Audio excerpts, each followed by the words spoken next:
Hiya guys, how are you? Hey, thanks very much for getting us up to 100 subscribers, 100 followers. Dead good of you. We're going to keep doing content and doing stuff for you and hopefully making you laugh. But every now and again we're going to throw in the odd video that's not really in line with the content we've been making, which is why I'm making this now. So what I'm going to do, I'm going to put a little video together. It's about 14 minutes long, about a workshop that I had built and the work that I did to build the upper floor. So there's like a big full upper floor in there because I needed some more space. So it's about 80 square meters, the workshop, but I thought by having an upper floor you could double that. Why not? And have it as a bit of a man cave, you know what I mean? So I hope you enjoy it.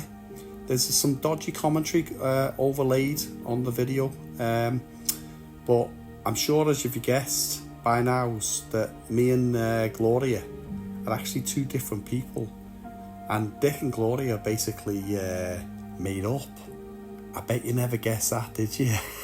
So anyway, hope you like the video. So I'm going to put it up now anyway and have a look and see what you think.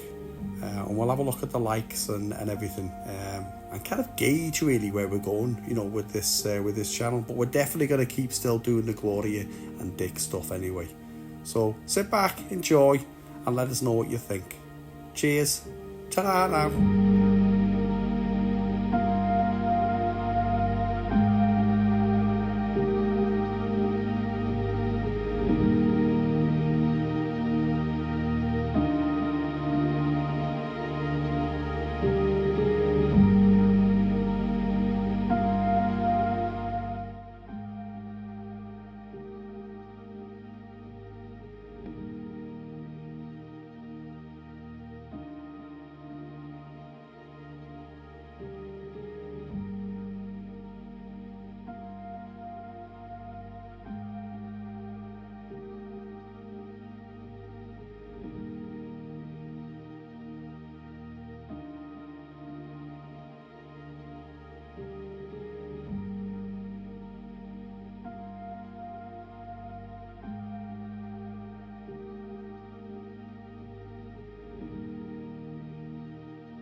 These timbers were 320 by 55 by 4.8.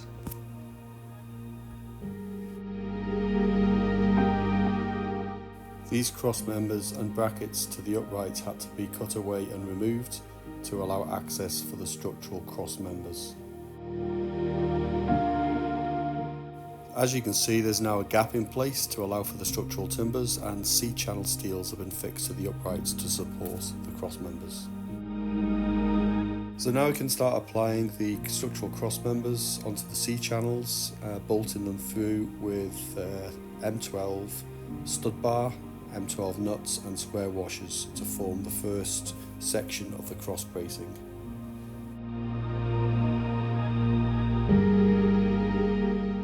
Everything was bolted through in the same way, M12 stud bar straight through the uprights.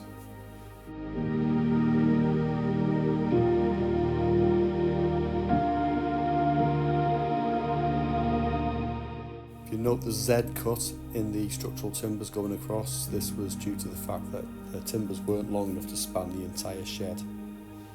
I'm now fixing the 10mm steel L brackets. These are going to take the outriggers across to the other side of the shed. At this point I noticed that the structural timbers were going to be too close to the roller door, so I had to devise a genius plan.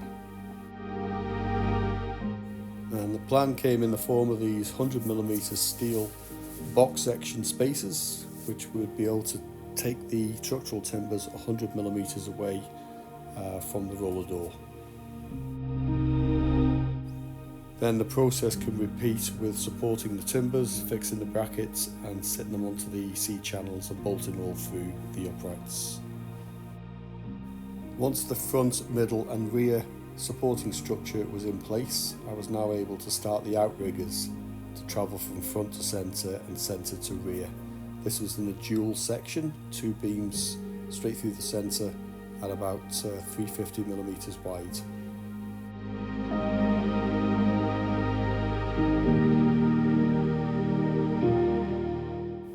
So as you can see here, there's now a structural cross formation, 2 timbers in both directions across the centre pole, and you see an elevated view across the top as well, all bolted through the uprights for maximum strength and sat on the L brackets and C channels at the same time.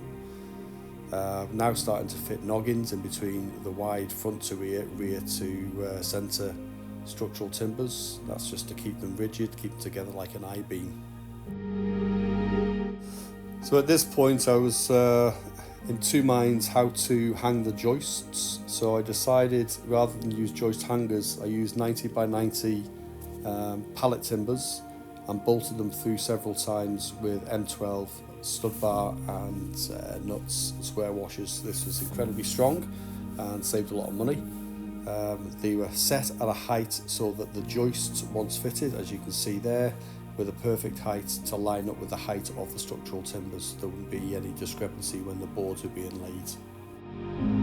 To the right you can see a manufactured stiffener for support of the stairwell and the gap of the stairwell there in view. This was just to add a bit more rigidity when the stairs were eventually put into place. Just a quick view of the workshop here. Basically the joists were fitted in quadrants. The first one is already done with the stairwell aperture. Just a quick walk around just to show you the progress to date.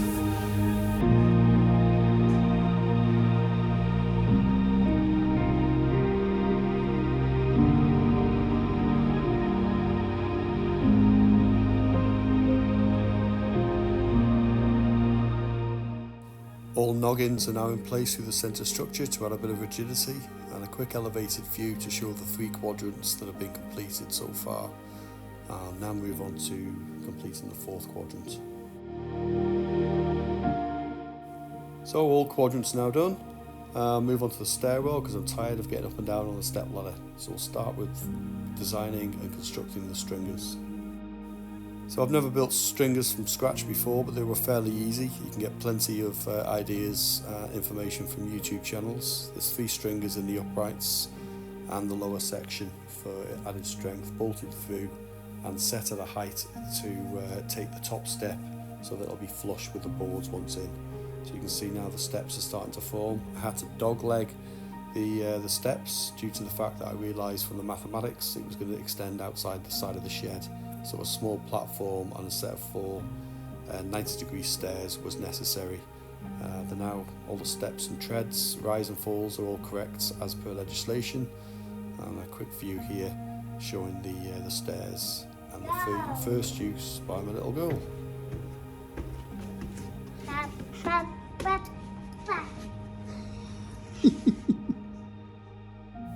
You can just see here the timber frame I had to make to extend the head height. I had to cut away a couple of joists, so the frame was necessary for that purpose.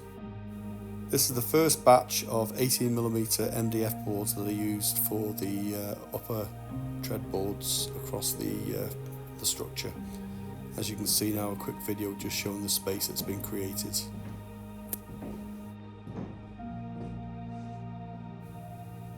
Just starting on the balustrades to go around the stairwell aperture at the moment, obviously to stop anyone falling down. Pretty simple structure to manufacture. Started boarding it out just using MDF again from all the boards that I had. See the top stair is perfectly flush with the top boards, so there's no trip hazards. And a quick view underneath. At this point I've decided to get the electrics in and the lights are the lower section of the workshop, otherwise there'd be no light downstairs once the boards went in.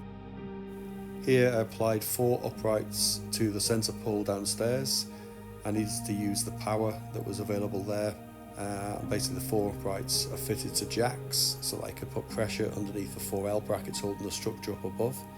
Then they were simply boarded up, socket backs were applied and the wiring was routed so that there was 8 sockets, 4 either side. These were all enclosed and encompassed for use downstairs.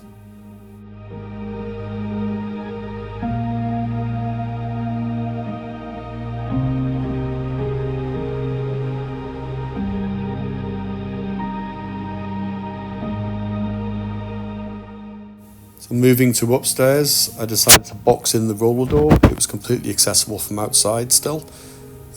These are just a number of apertures for fans that I ducted downstairs to take the cold air from downstairs to upstairs. They're a bit rough at the moment, the holes. This is just a quick show from the rear. The intention was to be rough because they're going to be covered anyway. And then I moved on to a TV stand aperture.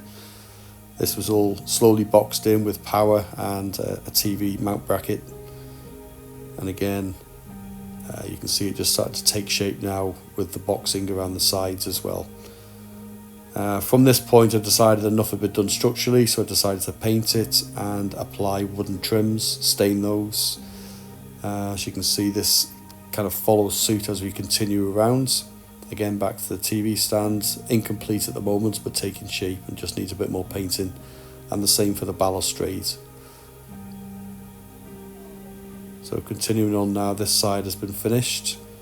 There's my little girl again investigating everything. As you walk around you can see all the wooden trims are now in place, just a little bit more painting, and round to the balustrade, all the tops in place. So next on to second desk for working from home. This was again pallet timbers with some MDF bases and then 20mm inlaid hardwoods into the top to form a pattern. These were all pressed and glued down, held in position till they were dry, and then just a whole world of sanding to get it to the finish I needed. Once it was stained up, it was a beautiful desk and ideal for working from home. So here's a couple of shots of the desk all finished and stained. And at this point I realised how hot it was up there, so I fitted some covers for the skylights. And then onto that Ethernet cable I mentioned earlier, installing the internet. And then there you go, internet's installed in a rough fashion.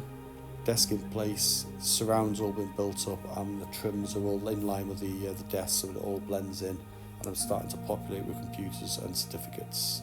Just a couple more views. It's a nice working space up there. Back to the stairs. So the stairs are now all boarded in and painted, and the stairs themselves have been stained just so nobody can fall out the sides. That was a concern. And then onto the workbench, the dual workbench that I built upstairs just across the way from the desk. So this is it taking shape. It's basically got a little outrigger in the front for a microwave and a little hidden compartment for my daughter for a little play area. So electric's going in. As we move on, just a few more shots of the electrics, and as we move out now to looking at the structures, now more complete with the microwave in place. The two cables on the top there are for overhead lights. And then we move into this area, so we'll have a quick look at the hidden compartment underneath for my daughter. It's all carpeted and foam pads on the walls and LED lights in there. She absolutely loves it. Just a quick view now of the finish of the front, matching the rest of the workshop. And I've also created these pocket bins which are mounted just above the electrics at the top, just for holding electrical components, which is what the desk is intended for. And a quick final view, all the certificates in place. And that's where we're up to so far.